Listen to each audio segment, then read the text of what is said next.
Hello and welcome to another episode of the Dynamic Thriving Podcast. I am your host, Marianne Pack, spiritual medium, author and publisher, and joy advocate, guiding you into all things life transformational. And I want to welcome you to this series of unmuted voices, where I'm interviewing coaches and light workers and shamans and transformational leaders and how they found themselves with a muted voice because of maybe indoctrination or whatever was limiting beliefs that kept them living small. And there had been awakening, whether it was an aha moment or maybe a series of moments that culminated into realizing they needed to unmute their voice and share their love and joy with the world. And today our guest is Lori Raggio, my dear friend, and welcome, Lori. Thank you, Marianne. It's so amazing to be here with you and all of your guests. I am so happy you're here. And we're actually going to jump right in, Lori, and ask, so when did you realize that you had to mute your voice or play small and when I say voice, it's not necessarily a physical attribute as a physical thing. It's living our life, how we express life. So when did you realize that it wasn't safe? It wasn't safe to have your voice out there. Well, I'm not sure I knew it at the time, Marianne, but when I look back now, I think my being muted started when I was very, very young. I mean, when I was about 3 years old, I started to have some medical conditions, asthma, and then around 5. And again, these are stories that I've heard from my mom and my dad and some of my, older grandparents. But around 5, I actually started to develop, like physically, emotionally, everything was developing at this rapid rate to the point that I was told that I had to have experimental shots to stunt my growth. And the biggest thing that they were concerned about is that as a 6 or 7-year-old young child, that I could have possibly have had my period, the start of my period at 6 or 7. Oh my. And so these experimental shots were stunting the growth. And obviously they worked. But one of the things that happened is that think about being a 5 or 6-year-old child. You're different, you're growing, you look different than everybody else. I had no idea what was happening, right? So I didn't want to be seen because I was different. And part of what then happened from there is that around the age of 10, again, my body was so different than any 10-year-olds. And I was like a mature person. Boys were interested in me. I was 10 years old. I was the tallest person in my class. But what happened is that, again, not wanting to be seen, not wanting to be heard, I decided that the way I was going to control that is that I was going to control the intake of my food. And so at 10 years old, I was 5'3", I weighed 133 pounds, and I decided I wasn't going to eat.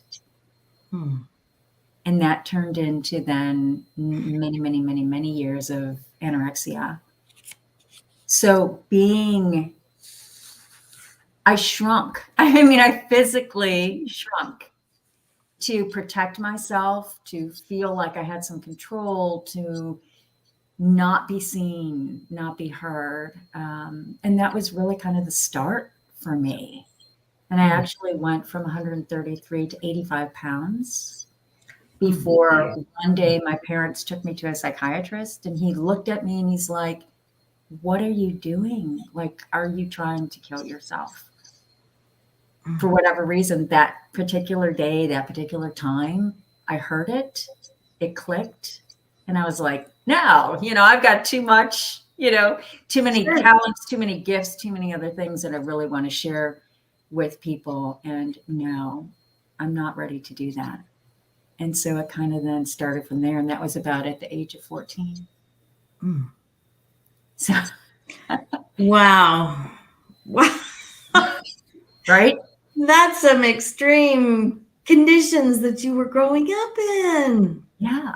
So you had, you didn't want to be seen because you're the oddball.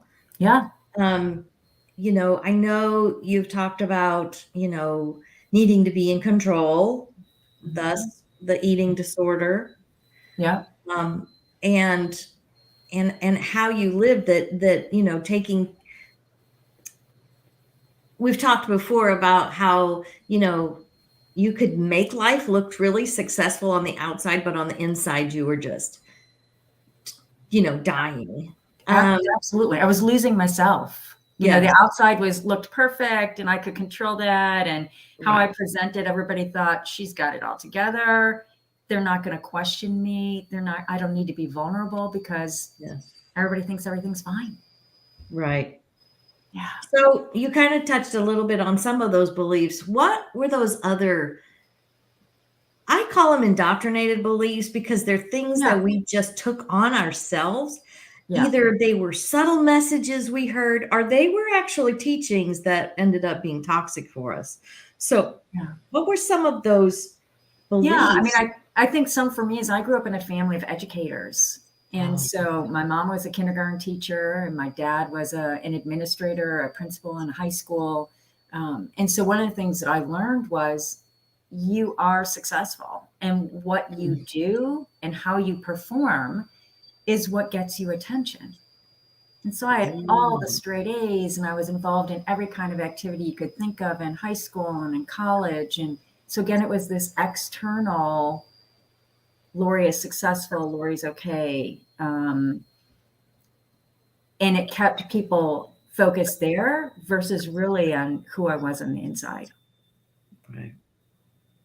Yeah.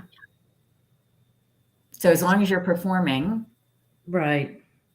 So how else did that affect your life? Like even your relationships, maybe your choices of where you wanted to go to college, your work, your health, because you obviously had some health issues younger.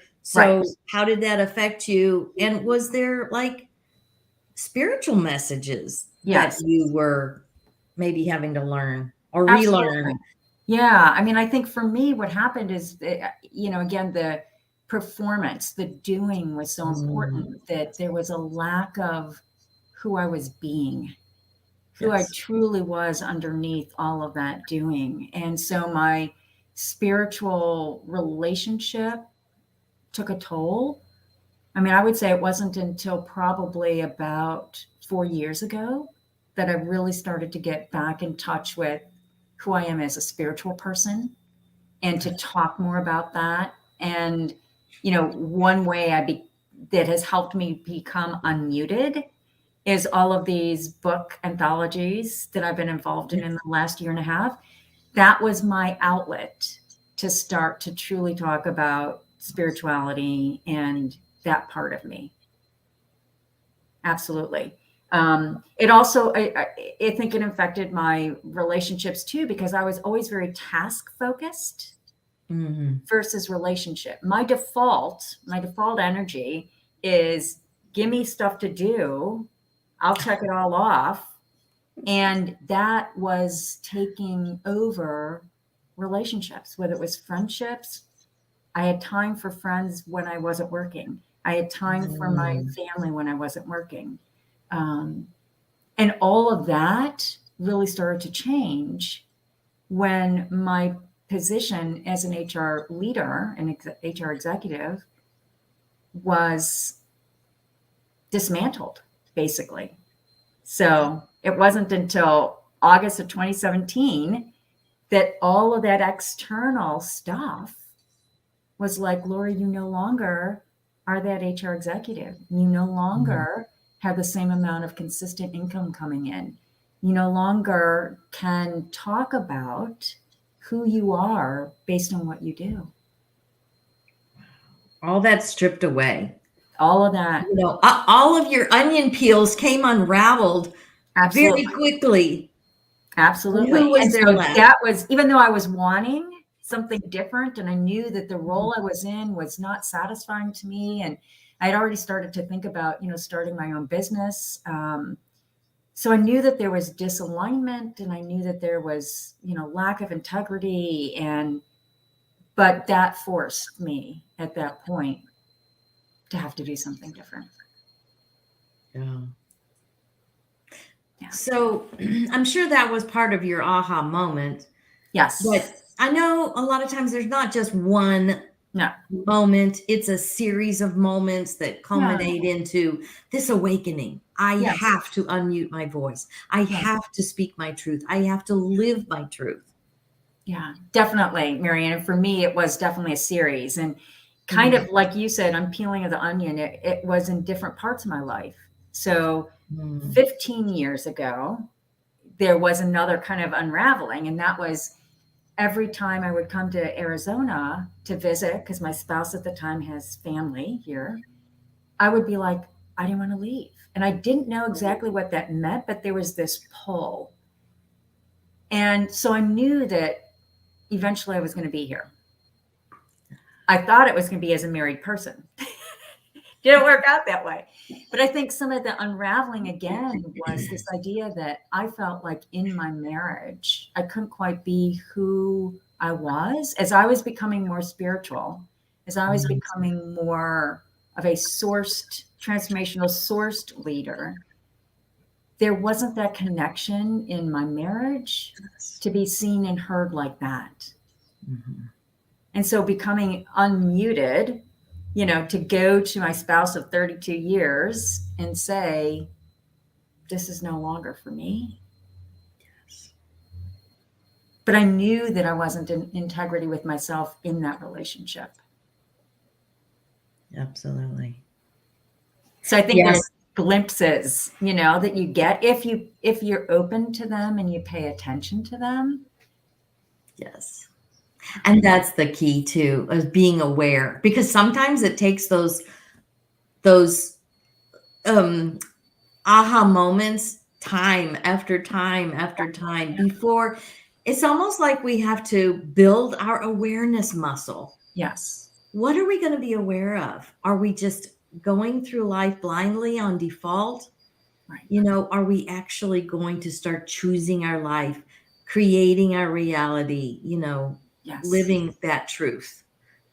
Well, and I think the truth comes out because, at least I know for me and for those, women who I support in my business now, Mm-hmm. is that I was allowing myself to place myself in groups of people, coaches, Mm-hmm. other like-minded women on retreats, so that I could hear what they were saying to me. And they were feeding back to me what they heard from me. Laura, don't appear to be happy in your marriage. And it took about a year, of people kind of feeding that back to me before I was like, yeah, you're absolutely right. And instead of talking about it, I need to do something about it. Yes.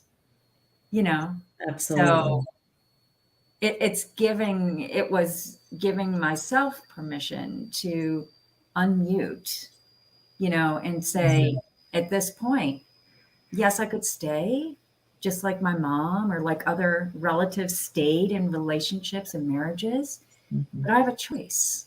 Yes.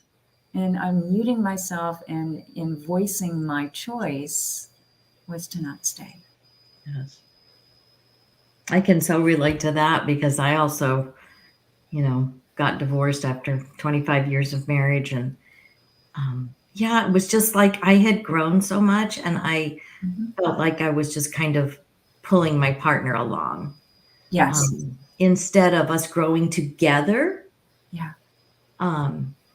So yeah, I so understand that. And it's sometimes really, really scary to have to make those choices to unmute that part of our voice. It is. Because rather than staying, because I stayed way too long as it was. Yeah. I think. So when did the shift start coming? The shifts in beliefs, when you started becoming more sovereign, and living joyfully unmuted, Yeah. Well, I know it's a process. We're always on this path. So. Yeah, it's always a journey, right? I mean, it's always a journey, and it still is. So I'm sure that, maybe at some point in this conversation, I'll bring something up that shows that I'm still in the journey. But I think it was when I started to be around the people who I could trust, who I could be authentic with, who could really see and hear me and value me for who I was and am, then I started to trust myself. And then being able to say, yeah, no, what I'm feeling is okay. And I want to live differently. Yes.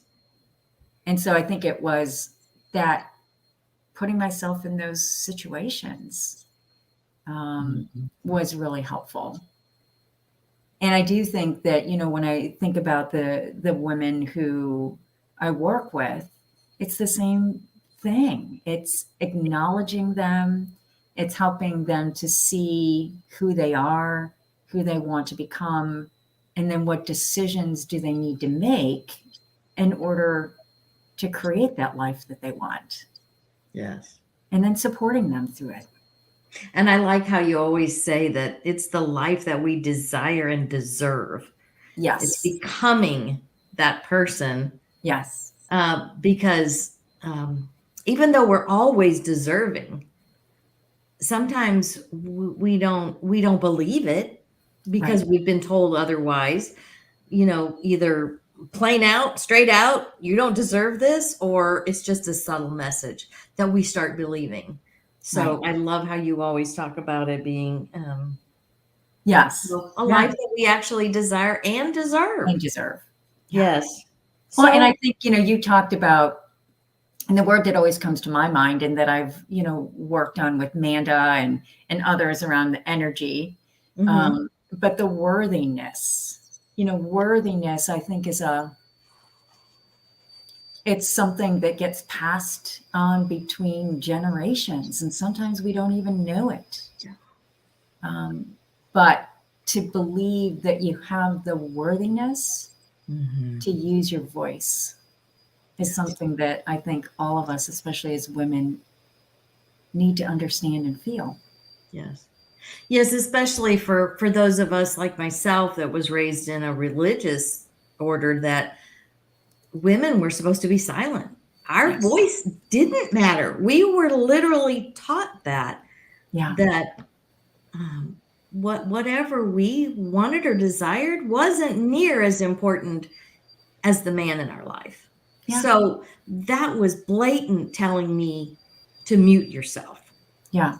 And so coming out of the church then and out of those beliefs, it's taking me, I'm still in the process of unmuting my voice because I still get those twinges of, yes, oh, I can't say that. Yeah. That's my husband, or I can't say that. That's, somebody, one of my old church friends will have something to say about that post, so our mess is always our message. What we've worked through, what we've transformed through is always the message that Source brings through us because it's personal. We have a personal experience with it in transforming into the more joyous life of who we really are. So how do you use your unmuted voice now? How do you serve the world for good? Well, I think in a variety of ways now, and I have all kinds of aspirations. So I know it's, again, still a journey that's growing. For me, as I mentioned, over the last year and a half, having chapters in the LPL book anthologies has just been huge for me. It's a way of me to get out my thoughts, my feelings, my experience, my magic, my talents. And so that has been extremely helpful. And so being more willing to be visible that way. And when I think back, one of the things I wanted to do when I was really young is I wrote poetry all the time. It was kind of an escape, I guess, that I had at the time. I don't want you to see me, but I wanted to at least, verbalize it. But I wanted to write for Hallmark. That was something I wanted to do way back when. And so I think, over the last year and a half, I'm allowing myself again to be more visible in my writing. The other way is, through my coaching, I've really used my unmuted voice in my coaching approach and in how I support other women to really show all of themselves in their relationships, in their, work, and, just the expansiveness that their life can be if they get out of their own way. Yes. So. And I would imagine you see a lot of women in your coaching that have had to also mute their voice. Absolutely. Yeah. Absolutely. I mean, as I was kind of thinking back about my current clients, there's a young woman who's in her early 30s. And one of the things that she's always wanted to do is take a solo trip. And her place is Ireland. And so as we've been working through coaching over the last couple of years, she finally has gotten to the point where she's like, I'm going to Ireland by myself. And I was able to connect her with Robin, Yes. So Robin's working with her to plan that whole trip. And I got the text from her today that said, my flights are booked. I'm going. And so for her, it was the belief in herself. Yes. That she could do that. Yes. So it looks different for every single person, but I think it's that idea that we believe in ourselves enough that we're going to use our voice. Yes. However, that might show up. Exactly. That's it, because it's not necessarily like, for you, part of your voice is your writing. For me, it is my writing. For me, it is podcasting. For me, it is, posting on social media or sharing a blog, using my voice for, recording audio blogs. Right. So what other things, what else would you like to tell us? Because I want to spend some time definitely on expanding and giving hope that others can also, you don't have to stay muted. You can unmute your voice. And again, folks, this is why I am such a proponent of coaching and finding a mentor that can walk with you, because I know for myself, it has taken me years that it may not have had to take this long. Right. Yeah. Having someone hold your hand and walk you through it. Yeah. And not telling you what you're going to believe now, no, but letting you find out, discover, explore what it is to unmute your voice, because we're all unique. So what else would you like to share with us? There's a couple things. So, I'm 60 years old. I feel like I'm a very young 60, very active, healthy 60. And so I am dating again. And so I have a relationship coach. And, part of it was to, again, unmute myself, really say, here's what I'm looking for very specifically, and to not settle. And, as I'm going through meeting different people, there are times where my default energy and my triggers come up. And so I go to my coach and say, oh my gosh, I did it again. And, kind of talk through.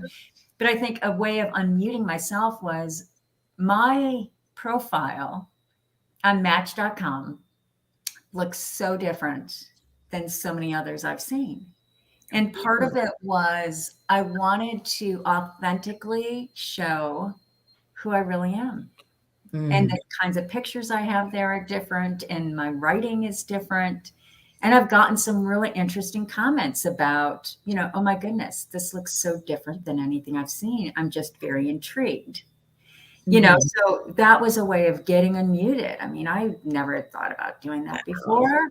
And it's like, what the heck? I want people to know who I truly am, because if I'm not for you in that way, good. Don't contact me. Yes. Don't waste my time. Don't waste my time. So, I mean, that was a way. And another piece is, I think, again, because this is all in a journey, there are some kind of dark sides, I think, to all of us, and kind of our shadow side. And, part of what I'm, challenged to work through right now is some financial difficulties that I've never had to deal with in my entire life. Yep. And so, what does that look like to be unmuted and to work through that? And for me, it's claiming it, understanding it, owning it, and then turn around and asking for support. And if you think about that, previous kind of life of mine where on the outside, Lori is perfect, everything's fine, nobody knows what's going on the inside. The responses that I've received when I go and ask for financial help from somebody, family, ex-spouse, children. I mean, it's not easy. But the responses are fascinating too, because not only am I transforming through this whole process, but they are too, because they've never known a Lori who needed that kind of help. Right. So there's been different kinds of conversations that have happened with my siblings because of it. And the way that I look at it now is that it is a temporary part of my life. It's all kinds of learning and meaning, I'm sure, that's going to come out of it.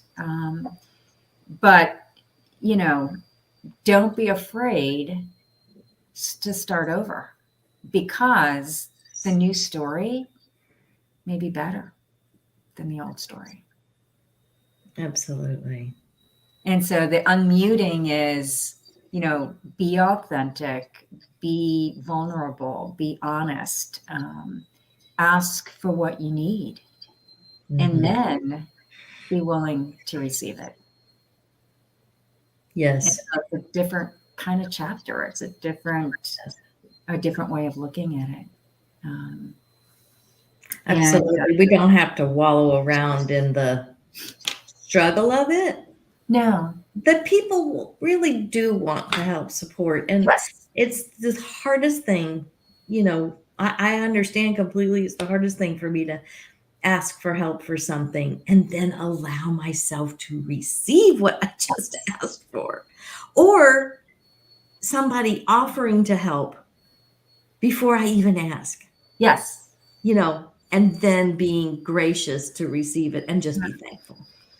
Well, and I totally agree. And I think part of what I'm experiencing that I knew, but I think it's come to a different level, is that when we are able to do that, people get to know us at a totally different level, because we're actually allowing ourselves to be human.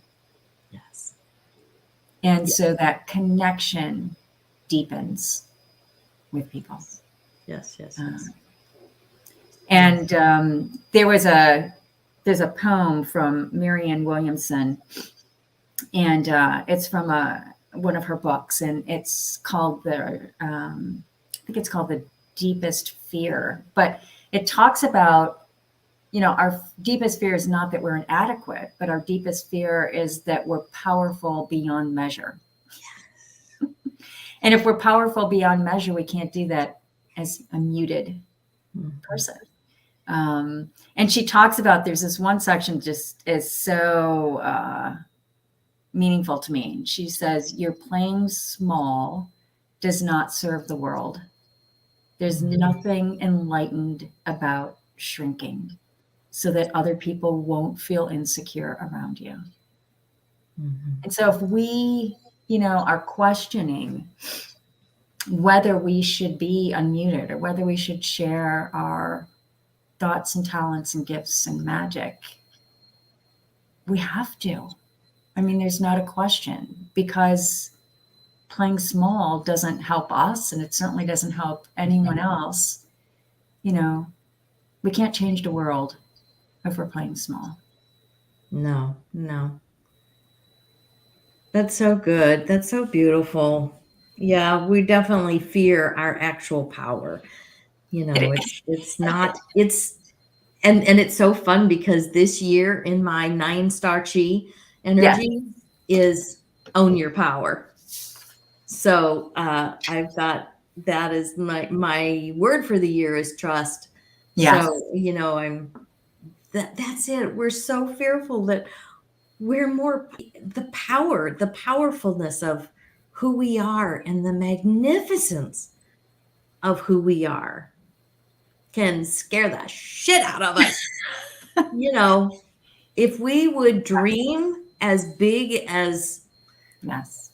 we could Yeah. and allow ourselves, you know, we would just blow our socks off and everybody else. And then No, I think that's when we withdraw because we're going, yes. oh, what will they think? I Yes. couldn't ever do that. And then all the limiting indoctrinated beliefs start kicking back in again. Well, and it's not only that, Miriam, but it's that we are going to be around people who are not ready for where we are. Yes. You know, when I take a look at the current kind of dating relationships that I'm in, it's like, if people can't accept me, as unmuted, and they're not bringing the same energy that I'm bringing, Mm-hmm. then that's okay. There's nothing wrong with them. It's just not right for me. Mm-mm. And it's not going to help me to continue to expand and be able to support other people and bring my magic. So, Absolutely. Absolutely. Yeah. I love it. Thank you so much, Lori, for being my guest and sharing about your process of unmuting your voice. And you can reach Lori at Lori at inspiregreatnesscoaching.com. It will be in the show notes for you. This is the easiest way, she's told me, to get a hold of her. If you have heard something that intrigues you and you just have that pull towards Lori, go for it. At least book a session with her so that you can figure out if she would be the coach for you, or what you could collaborate on to make your life better, because she's very good at it. I know I have been coached by her many times, and she has been such a delightful help. So again, her email will be in the show notes. And just real quickly, I'd like to thank everybody for coming. Thank you for showing up. And if you're watching the replay, know that energy knows no bounds. This energy of love and joy that we are emanating into the world and sending out, this intention of energy, will touch you if you will allow it, because it knows no bounds. It knows no time clock. It knows no live or replay. So don't worry about that. And I want to also offer that my book, the We Are Joy series, has started. This first one is Reawaken Your Joy. I would love for you to get this. It is 12 lessons that have integrative questions, and it's all about reawakening that joy of who you really are, that we are joy on the inside.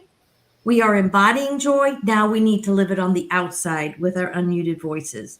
So that link will also be in the show notes for you. And Lori, do you have any other words of wisdom you would like to share with our audience before we close out the day? I do. Yes, I You knew always you know when would. you ask that. First of all, I just want to say it was an honor to write the foreword for the book. Yes. It was extremely helpful for me to do so, because it helped me to tap into my own joy. So it was just like the perfect timing. Yes, forgive me. I forgot to say, No. Lori actually wrote the foreword in this book. So in this book, the cover is like so amazing. yes. I'm in love with the cover. But there is a song that if anyone wants to look up, it's called The Power of Now. And it's by Alicia Chellum, Chellum. And just, I want to give you a couple of the words, because I think it just wraps this whole conversation up. But it says, the power of love is here now. The power of now is here now.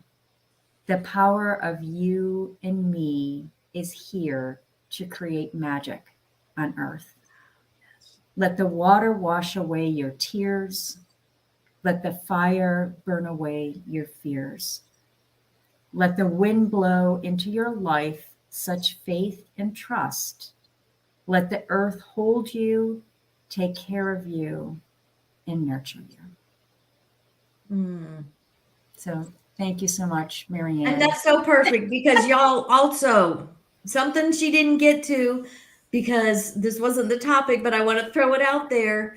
She does sessions about your geographical soulmate. Are you actually living in the place that's calling you? Yes. So if that piques your interest, be sure and email Lori. I'll put it up one more time. Again, it will be in the show notes. Find out from her, because this is part of unmuting your voice. Just like she said, she actually moved across country to Arizona during the pandemic so that she could live in that geographical soulmate. So you want to speak just a second about that before we close out? I mean, that's what you just said, is it? Okay. I think there's at least one geographical soulmate, if not more, for every single one of us. So, yeah. Absolutely. I love it. I love it. And you could already be in your geographical soulmate. You just need to awaken to that awareness of it too. Yeah. So it's not that you have to pick up and move like Lori did across country, but because the thing is, there's also, it's a time of finding it out, and it may be seasons. These years may needed to be being spent in this area, but now you're being called somewhere else, and then you may be called again somewhere else. So this is all part of unmuting our voice. It is. Living true to who we really are, living our authentic lives in love and joy. So thank you again, Lori. Thank you for having this series. I mean, it's so important. Yeah. Thank you for inviting me. And I'm looking forward also. This podcast will culminate into an anthology, and Lori is going to be an author in it. So that's coming out next January. I'm so happy for that. So remember, folks, you are joy, looking for a way to express, and find someone to help you unmute your voice so that you are expressing the joy of who you are. Bye-bye, everyone. Bye.